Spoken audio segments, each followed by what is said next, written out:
Football എന്ന പേരിന് മറ്റൊരു വാക്കാണ് ശരിക്കും പറഞ്ഞാൽ ഒരു കാലത്ത് ബ്രസീൽ.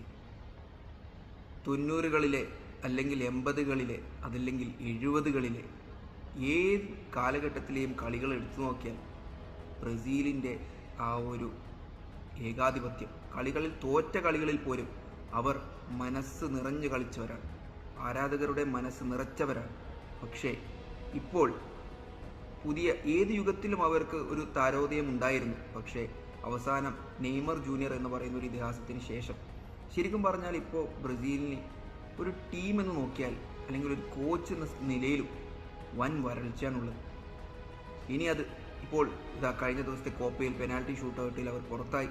ഒരു കണക്കിന് അത് നന്നായി എന്ന് ഞാൻ പറയും. കാരണം അത് അവർക്ക് അവരുടെ ടീമിനെ ഒന്ന് സ്വയം വിലയിരുത്തി ഒന്ന് മൊത്തത്തിൽ ടീമിനെ അഴിച്ചു പണിഞ്ഞ് മുന്നോട്ട് പഴയതിനേക്കാൾ ശക്തമായി വരാൻ സാധിക്കട്ടെ.